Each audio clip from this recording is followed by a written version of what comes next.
बिस्मिल्लाहिर्रहमानिर्रहीम। अस्सलाम वालेकुम। अर्तुगरुल गाजी और इनका बेटा उस्मान, जिसने खिलाफत उस्मानिया बनाई, बहुत अच्छे लोग थे, बहुत ज़्यादा ईमान वाले थे और इन्होंने 650 साल अपनी और अपनी ईमानदारी पर हुक्मरानी की है और खिलाफत को चलाया है। मुसलमानों का झंडा और इस्लाम का झंडा इन्होंने बुलंद किया है और दुनिया से हार नहीं मानी। बहुत सारी जंगें लड़ी हैं, बहुत सारे इलाके फ़तह किए हैं और इस्लाम को बेशुमार इलाकों तक फैलाया है। लेकिन इसके बाद ज़वाल आया, ज़वाल लंबा होता गया और अब ज़वाल के बाद अब ये मुआहदा ख़त्म होने जा रहा है। इसको मुआहदा लोसाइन कहते हैं। मज़ीद डिस्कस करने से पहले इस वीडियो को लाइक करें, हकीकत न्यूज़ को सब्सक्राइब करें और बेल आइकन पर ज़रूर क्लिक करें। ये मुआहदा क्या था?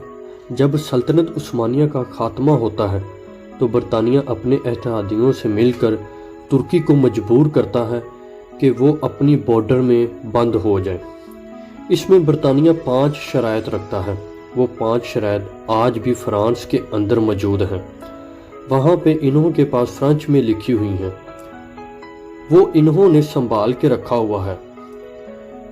इस मुआहदे के अंदर 5 अहम चीज़ें हैं। नंबर 1, खिलाफत उस्मानिया को ख़त्म कर दिया जाएगा और इसके जाननशीन को बाद में कत्ल कर दिया गया और इनको गायब कर दिया गया, इनको जिला वतन कर दिया गया, इनकी मालो दौलत जब्त कर ली गई। 3 बरे आज़म में इनकी बेशुमार मालो दौलत थी जो बरतानिया और इनके इत्तेहादियों के पास चली गई। इसके बाद तुर्की को एक सेकुलर रियासत बना दिया गया। इसमें इस्लाम को ख़त्म कर दिया गया और खिलाफत के ऊपर पाबंदियां लगा दी गईं। तुर्की के ऊपर एक और पाबंदी लगा दी गई, वो पेट्रोल नहीं निकाल सकता, अपने मुल्क में भी नहीं, किसी दूसरे मुल्क में से भी नहीं निकाल सकता, ड्रिलिंग नहीं कर सकता, चाहे पेट्रोल नीचे मौजूद हो। ये सिर्फ पेट्रोल खरीदेगा।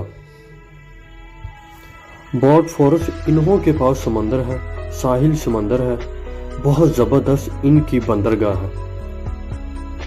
इसको बैनुल कौमी बना दिया गया था, यानी जो मर्जी यहाँ से जाए, जो मर्जी यहाँ से आए, तुर्की टैक्स नहीं ले सकता इससे। ये बहुत बड़ी पाबंदी थी। आपकी बंदरगाह भी चलेगी और आपको इसका टैक्स भी नहीं मिलेगा। याद रखिए, जो नहर सोर्स है, रीढ़ की हड्डी है तिजारत की। इस तरह जो साहिल फोर्स है वो दूसरा सबसे इम्पोर्टेंट जगह है, आने वाले टाइम में पहले नंबर पे आ जाएगी। ये मुआहदा 100 साल के लिए था कि तुर्की 100 साल के अंदर इस मुआहदे की खिलाफ वर्जी नहीं करेगा। अगर आपने कभी उम्रा किया है या हज किया है, आप तुर्कों को उम्रा या हज पे आते देखें तो आप गौर करेंगे इन्हों के हाथ में एक नक्शा होता है। अमूमन तुर्कों के हाथ में एक नक्शा होता है, क्योंकि इन्होंने बहुत अरसे तक हजाम मुकद्दस पर अपनी जिम्मेदारी अदा की है, मदीना मुनव्वरा में आने वाले लोगों की मेज़बानी की है और इन्हों को इतनी ज़्यादा इसके साथ लगाव है।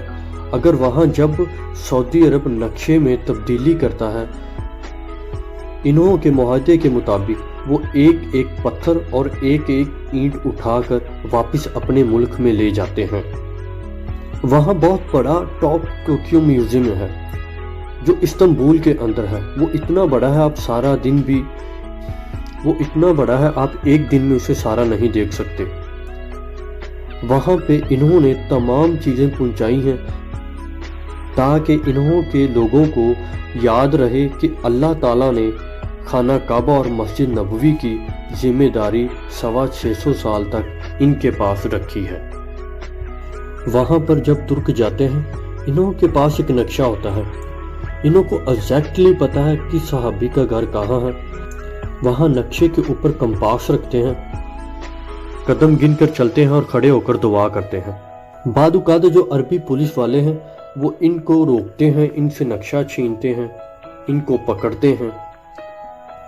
लेकिन वो तुर्की हैं, वो ख़ास किस्म के लिबास में जाते हैं, एक तरह का दिखते हैं, वो बड़े इत्तेफाक के साथ चलते हैं और बड़ी अकीदत के साथ जाते हैं। वहाँ पे तुर्क अक्सर खाना काबा को पकड़कर दुआ करते हैं اللہ تعالیٰ اپنی ناراضگی ختم کر دے، جو میزبانی تم نے ہم کو عطا کی تھی وہ واپس کر دے۔ ترکوں کی پچھلے 100 سال کی دعائیں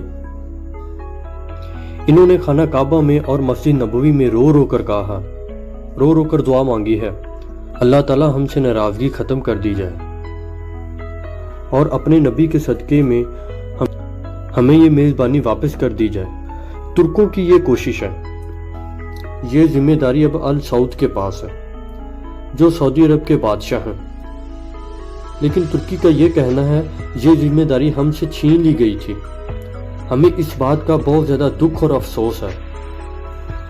اب 100 سال ختم ہونے والے ہیں، ترکی اب کرے گا کیا؟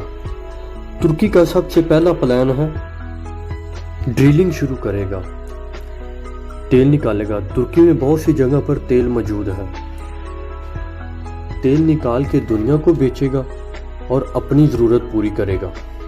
دوسرا، وہ بے فوز کے سمندر پر ٹیکس لگائے گا، جو جہاز وہاں سے جائے گا ان کو کہے گا 100 سال پورے ہو گئے ہیں، ٹیکس دیں ورنہ ہم آپ کو یہاں سے نہیں جانے دیں گے۔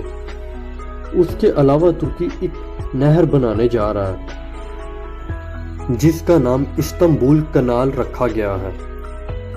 یہ کنال جو مستقبل کے اندر آنے والے 5 سے 6 سال کے اندر نہر سود سے زیادہ امپورٹڈ نہر بن جائے گی۔ دنیا بھر کے جہاز یہاں سے گزریں گے، ترکی ان سے ٹیکس وصول کرے گا، ٹول وصول کرے گا، اتنا زیادہ پیسہ کمائے گا کوئی سوچ بھی نہیں سکتا۔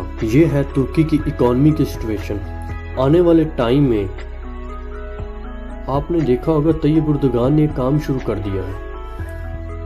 فلسطین میں بھی کچھ ہوتا ہے تو سب سے پہلے کھڑے ہوتے ہیں۔ ترکی کا کچھ عرصہ پہلے فلسطین میں ایک شپ گیا تھا، آپ کو یاد ہوگا، اس میں مدد کا سامان بھیجا گیا تھا، اس میں پاکستانی صحافی بھی موجود تھے، جس پہ اسرائیل نے حملہ کر دیا تھا۔